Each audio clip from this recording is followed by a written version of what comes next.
Today, we're going to be talking about Howl-O-Scream Orlando, which is celebrating 5 years of fear at SeaWorld Orlando. They invited me out for their media night on opening night, so I got a group of my friends together and we all went. None of us had ever been before, and we had a great time. I'm going to tell you everything we did, and then I'm going to tell you some of my thoughts on the event. And then you can decide whether this might be something you want to do during this Halloween season. We're going to start off with check in. We got there at around 6 p.m. and we got checked in, and I got a 5 years of fear pin. They have tons of merchandise for the event. There are just all sorts of cool different things, and it was very nice that they gave me the pin to start off with. As soon as we headed in, we walked under this giant arch that said Howl-O-Scream, and there were uh, flames going, and it was just like getting foggy, and the sun was just starting to go down. And as soon as we started walking in, someone just came sliding through the crowd, and it was on. There were people banging trash cans and people sliding through the crowd. This is the first scare zone that you will encounter, and it is called Ashes of the Forgotten.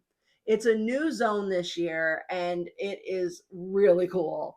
I will say there are 5 haunted houses, and there are 6 scare zones, and then there are 2 hordes that kind of roam around the park, and there's shows, and then there's food, and then there are theme bars. There's lots to do at Howl-O-Scream.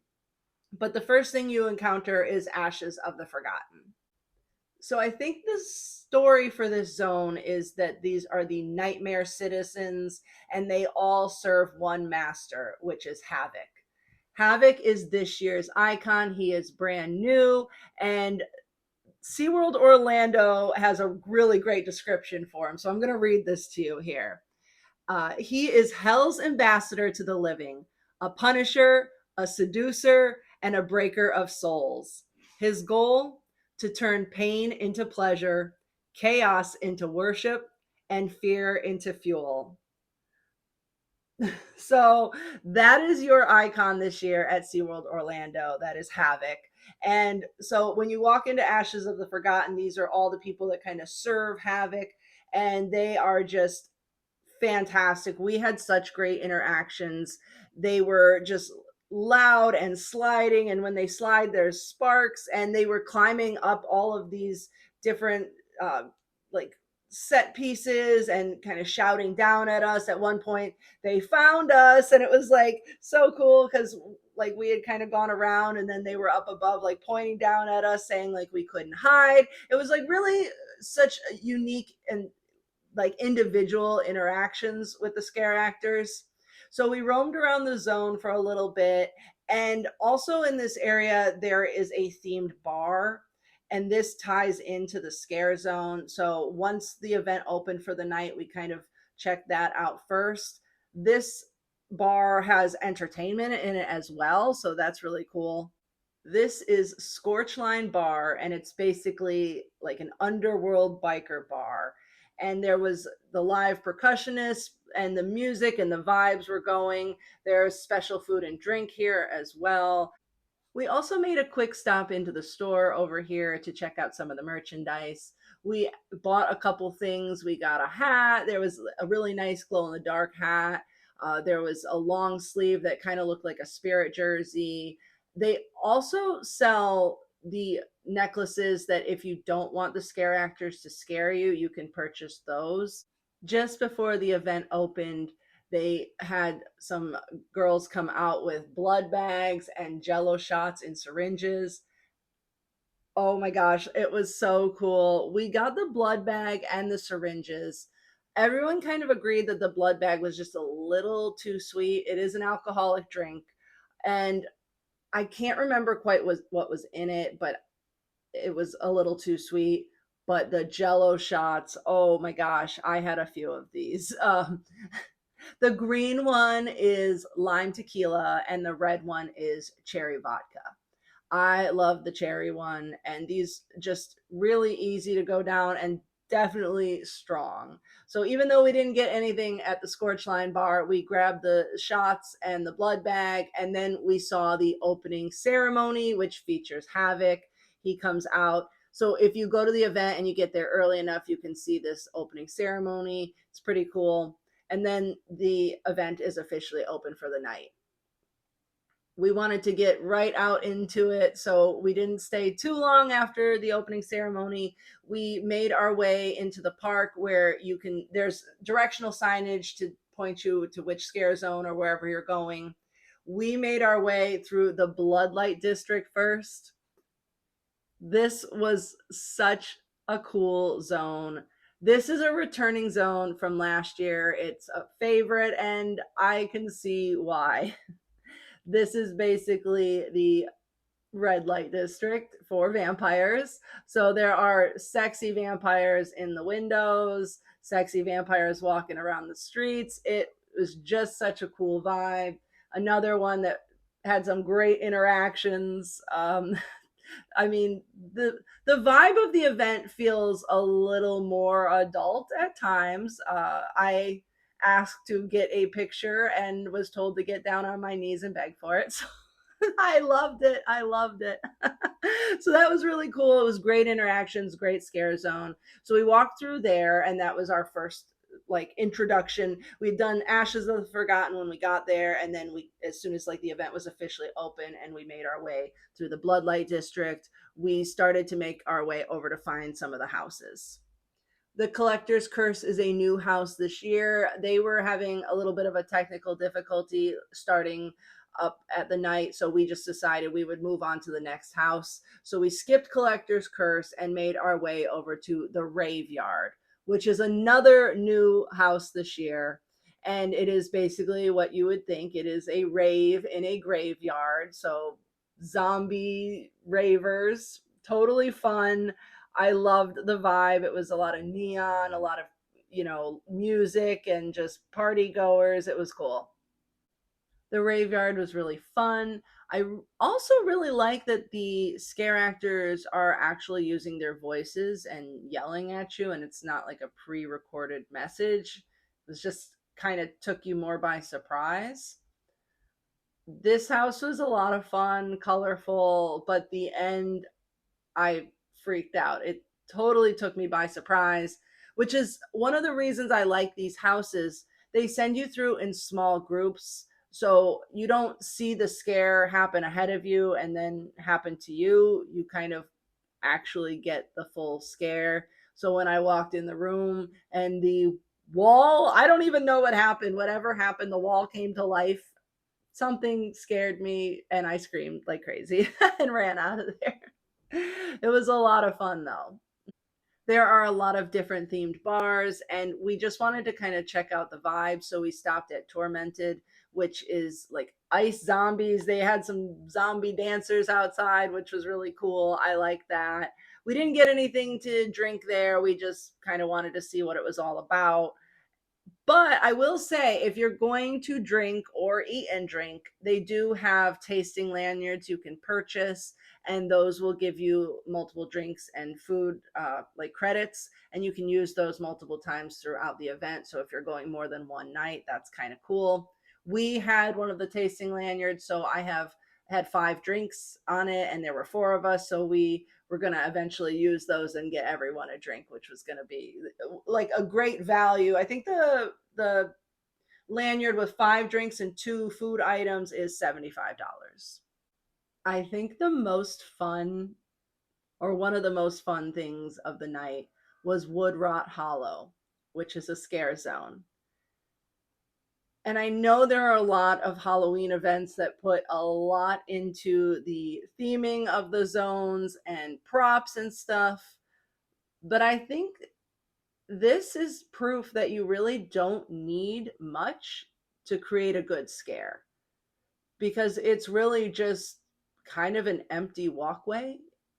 And I think they have like a cricket chirping noise kind of going, so you feel like it's really quiet and you're out in like the forest or the swamp or whatever, and you're just walking along, and then people in ghillie suits are hiding in the bushes, And so sometimes they jump out, sometimes they just make sounds, sometimes they shake the bushes. One was making a clicking sound, one we walked by and they broke a branch, and like we thought we were out of the zone, and then all of a sudden the branch broke and they started making like a clicking sound. It was, again, so simple, just ghillie suits and like outdoor sounds, and it was so much fun and so scary. We headed over to Water's Edge Wellness Center, which is another haunted house. This is a returning house from last year, and it's basically what it sounds like, a wellness center. So, we've got padded rooms, we've got a little bit of everything going on there. The padded room was my favorite room, but when he in the padded room shouts like, I didn't do it, he did it, and then the wall opens up and this guy in this black outfit comes running out, it was just such a moment. So yeah, I don't want to spoil too much. There's obviously some video going on here, but it's just, you got to experience it for yourself. The one hallway though, when you're walking through and there's all these like tubes and blood bags hanging, and I don't know, it was just, the houses are not nearly as elaborate as some places do. They're very simple, like local haunt feel.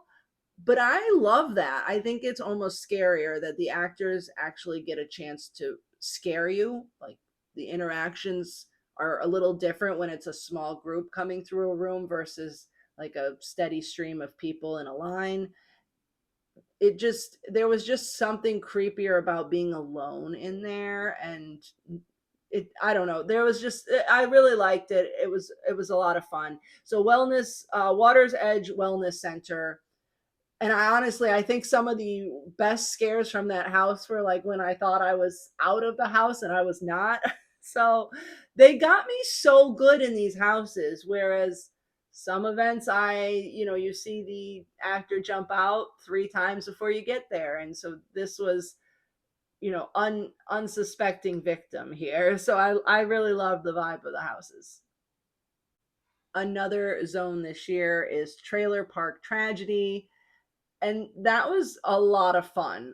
Although I did get some really good scares because the fog was really thick and you couldn't kind of see anybody, and the costumes are almost, they can kind of almost blend in with the people in the zone, so when someone just shouts at you, it's a little bit of a surprise. They also had some guy with a shovel dragging it, and there was some sparks, a lot of really just like small little things that I thought, oh, I really like that. That's really cool.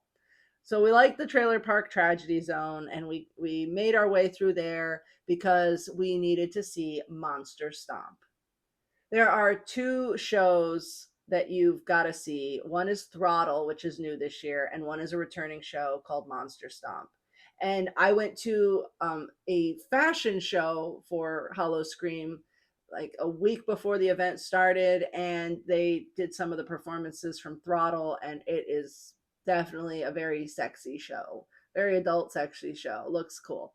We did go see Monster Stomp though, and that I fell in love with that. I think we all fell in love with that. It's such, it's funny because I say the houses have like more of a local feel. The shows have a like Broadway, like actual, quality performing traveling show experience, talent in them. It's crazy. So the shows just are fantastic. If nothing else, I would just go back for the shows and even just to walk through the zones. Monster Stomp is fantastic. They've got live singing, they've got dancing, they've got just all sorts of things going on. And the talent though in this show, all of us were just amazed. You got to see it. So many cool things, and the dancing with the skeletons and the knives and it was such a good show. I would go back just for the show. Think about like a Jack the Ripper musical. That's basically what it is. So good. Make sure you do that. And outside, we also got more shots because they thankfully have plenty of bars and plenty of people walking around with the blood bags and the syringe jello shots. So we got jello shots, and then they had the Jack the Ripper Eats booth right there. There are all different food booths all around the park. They're all themed. This was one of our favorites that we tried. Everything was amazing, and we used our tasting lanyard to get some of the food. From the Jack the Ripper booth, we had a bison burger, some cauliflower, and some twisted fries, and everything was amazing. We loved all three things we got from this food booth. We had planned on seeing Throttle, but we ran out of time and we got over there, but we could kind of hear and see the show going on a little bit, so we were a little jealous. But we did run into one of the hordes and they got me really good. They pretty much stalked me. And they're really good at that, as you can see. But they'll slide at you and the little sparks will fly and just you're not safe. But if you have one of the lanyards, you can purchase one of the lanyards and they won't scare you at all. So if you want to go and not be scared, if that's your thing, then of course you can get the lanyard. There's lots of food, there's lots of drink, and the show is fantastic. So if you're just not into being scared, buy the lanyard and just wear that to the event and then just enjoy some of the other things. We stopped at another food booth, but I can't remember what food booth it was. But we did get a cheesesteak and there was something else, and then an inside out burger slider thing. So interesting. It's basically reverse burger, inside out burger. I don't know. It was was very cool. We like this too. So everything here was also delicious. I think SeaWorld Orlando does a really great job with their food booth foods. So if again you like food and you like drinks, the tasting lanyards are a great option. There are two different ones. I think there's one for $45 and then there's the one for 75 that has the two food items and five drinks. After we ate, we wanted to have a few more drinks. They have all these themed bars, so we made our way back over to the space themed bar. This is basically once you cut through Trailer Park Tragedy, you just go down the hill and you'll hit the bar. So we stopped there, and each of us got one of the drinks from the menu. This is when we used our tasting lanyard. So we had 5 alcoholic drinks on the lanyard. So each of us got one of the drinks, and I had the 5 Years of Fear drink. It's the green one, and it was lemon ginger vodka. It was Midori and lime and agave. After we got our drinks, we went over to Farm 51, which is another returning house. And thankfully, there was no line at all. We walked right in. We were the only people there. It was great. It was really scary, though. You go through and it's open, but everybody's hidden so well. And just because you're all alone, when they pop out, it's absolutely terrifying. And there was a chainsaw in there. There was just a lot of really crazy moments with aliens and just, I don't know, it was really cool. And the end though got us really good because there's like someone on a bungee that bungees out at you. It was, yeah, a few more drinks and I don't know if I could have handled that, but that was really cool. It was such a vibe. So we loved that house. And then after we left there, we wanted to do the other new house this year, which is called the Widow's Nest, which is basically a Victorian orphanage with spiders all throughout it. So if you don't like spiders, you probably won't like that house. We passed by a booth that has mystery shots. So you roll the dice and then you get whatever shot you roll. I would have loved to have done that, but it was just too late to do any more drinking. We'd already had lots of syringes and stuff.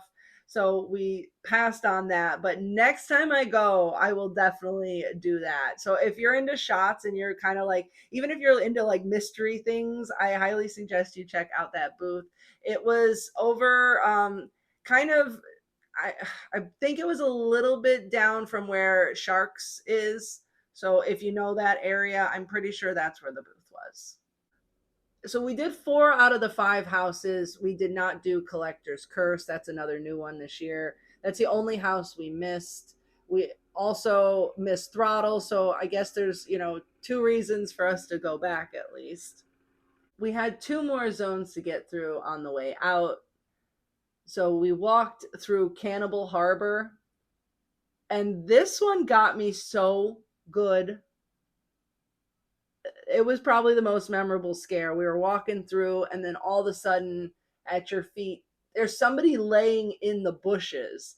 And I think he had a fake arm or something. I think he like reached out with the fake arm, and it like just this arm flying out of the bushes, and he shouted something at us, and it scared us. It was, you're looking at the people that are standing there staring you down, and then all of a sudden somebody on the ground in the bushes, just great scare there.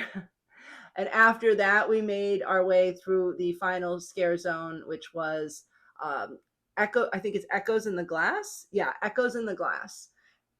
And it was really fun. There's mirrors and people. And like at this point, I was kind of like, I mean, the cannibal guy had just gotten me. So I was already like out of it, just overwhelmed. And then one person in our group got startled and let out a little scream, and we were all talking, and I guess apparently in all the years of going to haunted events, this person has never gotten scared like that, or ever reacted like that.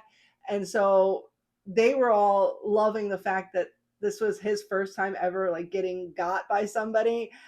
And so I think that was such a cool thing, that of all the years of doing haunted events, like this was such a memorable little thing for them. So it just felt really special.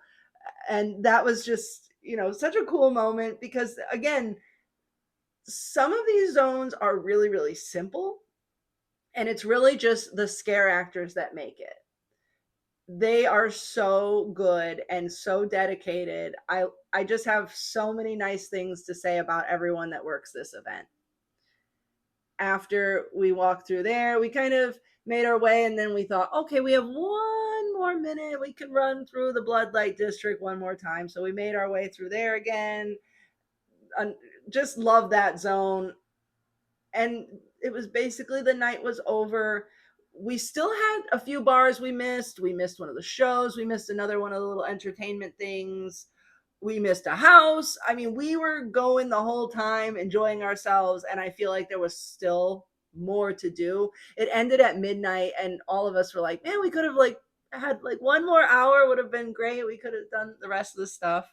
So we were just having such a great time, and the whole time was just packed full of fun. We screamed, we laughed, we ate, we drank.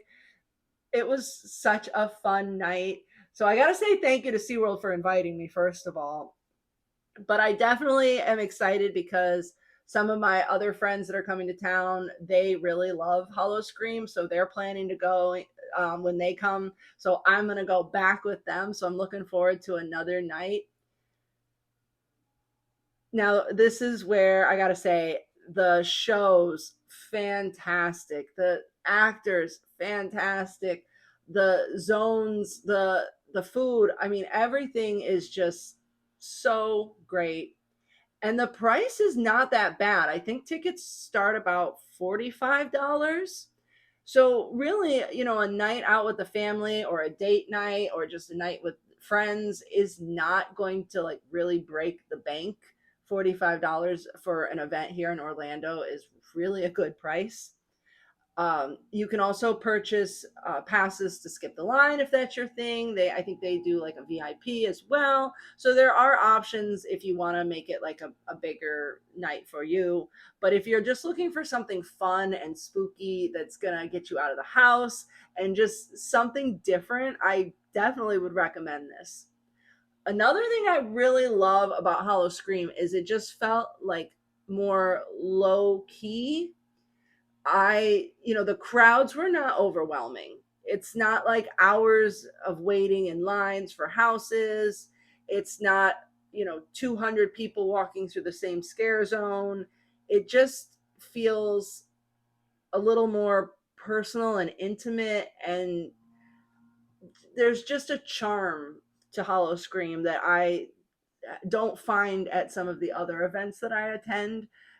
And I really loved it. And I think that if you are looking for something fun to do, you can't really beat this. It's a great night out.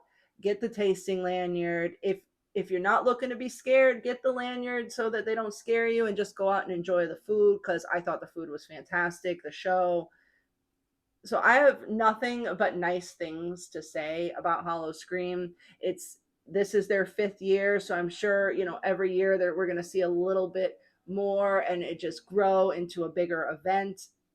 I loved Havoc. I mean, Ashes of the Forgotten was great. Bloodlight District was great. Just so many memorable moments from that night with my friends. You really can't beat that. So, again, I would recommend this event.